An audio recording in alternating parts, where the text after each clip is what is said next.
Hi guys, how you doing? I hope you're having a good day, and if not, I hope I can make it a little bit better. Today I thought I'd do something a little different. I thought I'd show you what I've been making at pottery class. So let's get into it.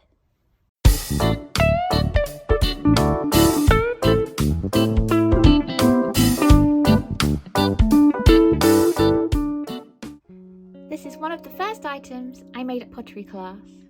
I've only been studying for a year and a half, so I'm definitely not an expert yet. As you can see, this is supposed to be a heart-shaped pinch pot. A pinch pot is where you have a ball of clay, you put your fingers in the middle until... Oh, hello Firefly! If you can hear that, that's Firefly. Wait, what do you mean you don't know who Firefly is? What's wrong? Bless you. Hello. Hello. What's wrong? There's my wire. You don't like the Roomba? Oh, I know. I know. Mean Roomba. Mean Roomba.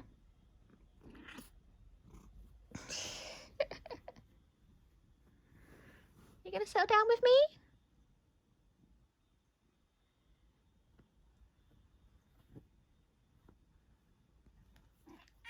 Good girl. What a good girl you are. Anyway, back to my pinch pot.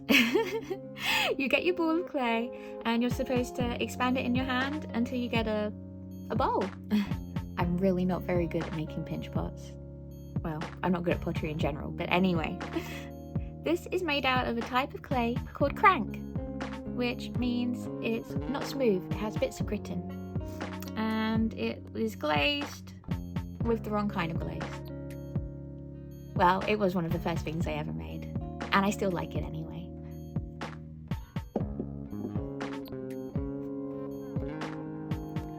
This is one of the next items I made. It was supposed to be a sake pourer. It's handcrafted, which means I didn't do it on the pottery wheel. I built it up by hand by making thin lines of clay, this time a type of clay called buff, which is smoother. And I coiled them round until I got this shape. You can then smooth it, but I quite like the bumpy effect. I coated it in a dark glaze called tamuku, and then a white glaze on top, which created this effect. I think it's really cool. I did make a bit of a newbie error though. If you look inside, you can see that it's not glazed very well, which means you can't actually drink out of it. Oh!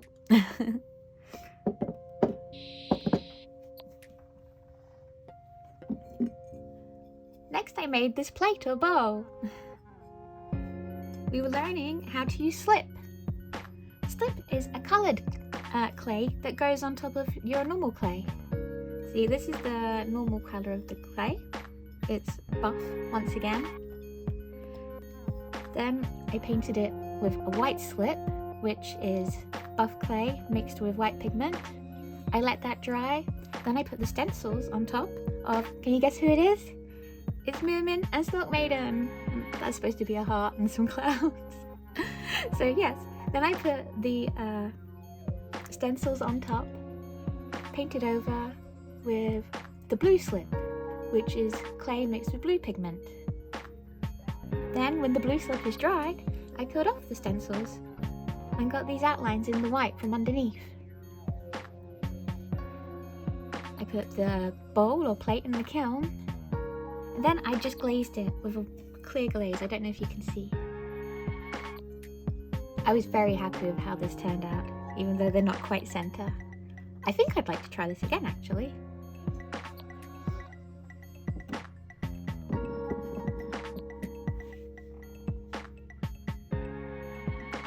Here's something that's easy to try. Can you guess what it is? It's a mushroom! It's a buff clay once again, which I handcrafted. So I made a very tiny pinch pot for the top of the mushroom. Then I just rolled some clay to make the stalk, and a little bit of extra clay around the side to make the gills. I think the top is temuku again, and the stem, not quite sure. But I really like how realistic my mushrooms turn out.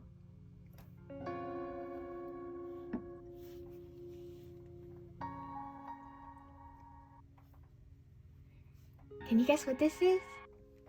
It's supposed to be a maneki neko. That's a beckoning cat. Obviously it doesn't actually beckon because it's made of clay.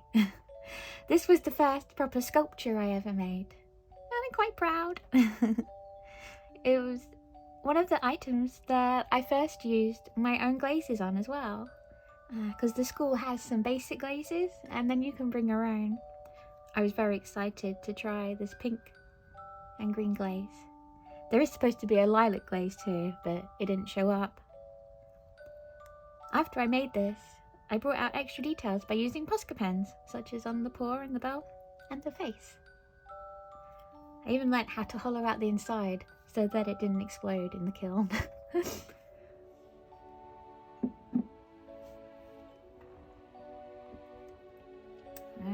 Here's a pot with a story.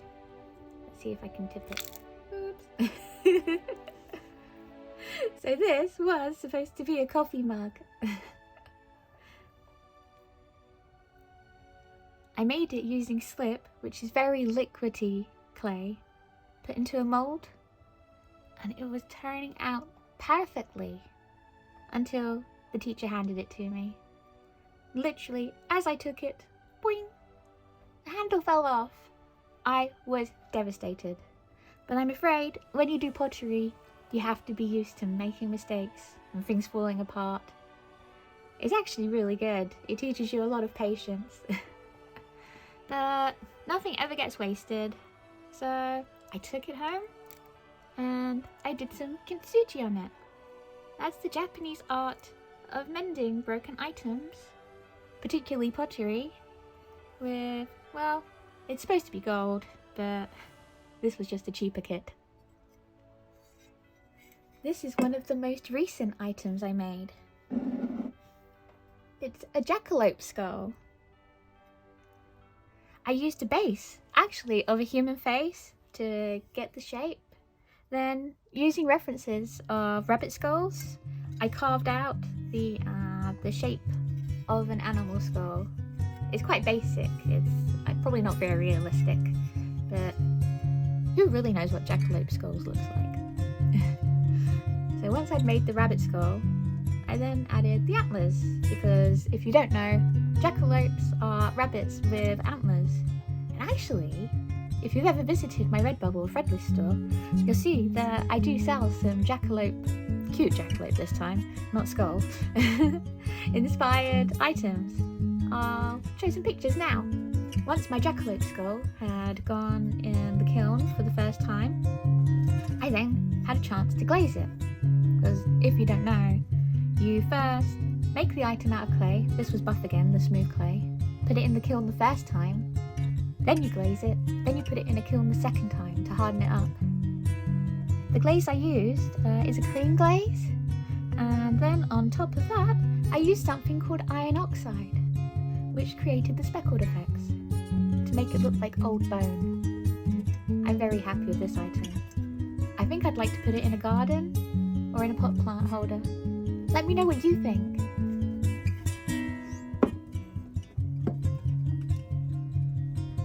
This next item is probably the one I'm proudest of. Boop, boop, boop, boop, boop, boop. It's a heart vase, but like a literal heart. I made it when I was feeling quite angry. I'd just broken up with an ex-boyfriend. I guess I had some venting to do. I made it the same way I made this item, by coiling clay. So you can see the lines where the coils of clay go across the pot. I then added the extra ventricles and arteries. You know what's really cool? Let's see if I can show you. Not only can you put flowers in the main part, you put them through all the ventricles. Coming on to the final item I wanted to show you today. Can you guess who it is? Yeah, it's Totoro! I made a whole Totoro family, and actually, if you watch a video, I'll put a link to it, you can see when I made a garden for my Totoro family. This is Big Totoro. He's made out of the lumpy clay I told you about, the one with grit in, called Krux. It's actually my favourite to use. You get a good exfoliation whilst you're using it. Then, I used white slip for his tummy, and I'm not sure if I used a blue slip. I don't think I did use a blue slip for his body. I then will have put him in the kiln. I then will have glazed him. This is a glaze called denim blue. I really like the effect. And I think maybe I used a plain glaze for his tummy because it was already white.